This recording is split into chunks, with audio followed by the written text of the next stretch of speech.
Alright, it's Monday morning, July 10th. Just got back from Sheboygan area last night, late last night, like 11. Been a week since I did my weeding, actually 8 days ago. And so I thought I'd come out here and do another garden report before kind of skies are overcast this now. We got a bunch of well, not a bunch, handful of lawns to do and some stuff for scouts outdoor services, obviously. So anyways, but before we take off for the day, I figured I'd come out here and take a look at the garden. You notice got some weeds that are popping back up. Not a big deal. Probably hit them in the next day or two with the speed hoe. Zucchinis and squash are finally kind of taking off a little bit better. Cucumbers are really coming on now. Again, I still might have to thin it out. See what we got over here. Yeah, cucumbers are really thick. I'm definitely going to have to thin them out. Be too overcrowded. Pole beans coming along also. Getting up in the fence. Bush beans. They don't seem like they're doing so well. I see something happening right here.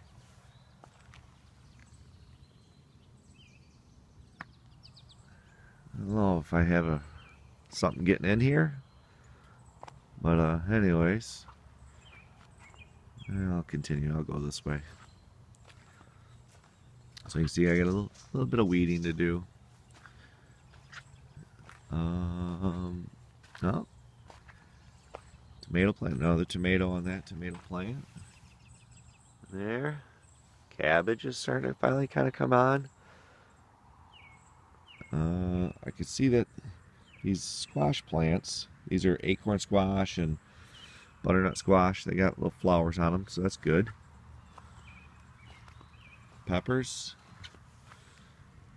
Got pepper. I see one laying there, so I don't know what happened. We had some pretty good storms. Cajun bells are coming in. The cherry bombs are looking pretty good.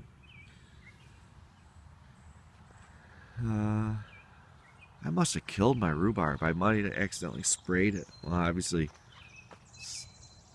I did. Bad me. Anyways, tomato plants. These are cherries and stuff down here. So I'm going to have to do a little bit of cage work here to get them back up in the cage and stuff before they get too big. Same thing with that tomato plant. It's leaning over pretty heavy. And this one's sticking out of the cage. Not a big fan of the cages, but since I went pretty light on the tomatoes, I thought it'd be okay to give them one more try. You can see the pumpkin patch out here. Half of it's a carpet of weeds that I didn't spray because the wind picked up and rain, and then we went out of town. But the other half, you can see, is not bad because I sprayed it. So in the next day or two, I'm going to go through and aggressively spray this and back there. I'll have to make another video back there. Actually, maybe I'll just walk back there now. It'll be a bit of a take a couple minutes. The old Toyota here. Need to get to the shop this week, get it fixed. Zucchinis here are looking okay. This area didn't get weeded at all last week. These, oh, look at this carpet of weeds. This is all like, along that fence is gourds, apple gourds. And then these are all like, there's like rows and 5 rows of gourds. Man, it's crazy how the weeds take over. Weeds grow great here at Crack Corn Farm. So, let's take a look at the back pumpkin patch. You can see I sprayed this whole area with weed killer a month or so ago, just to kind of keep it down. It was getting out of control. A bunch of our implements out here. Anyways, yeah, pretty much what I expected. Carpet of green, but the First couple rows, I know they're not going to grow very well because they're underneath the shade of this oak tree. But yeah, it's kind of, with all the weeds, it's hard to see, but there is actually plants going down through there. Yeah, I'll get down here where it's a little sparser. The weeds are sparser, I should say. I don't know if you can see. You can see that row. I'll zoom in a little bit. They're all pumpkins.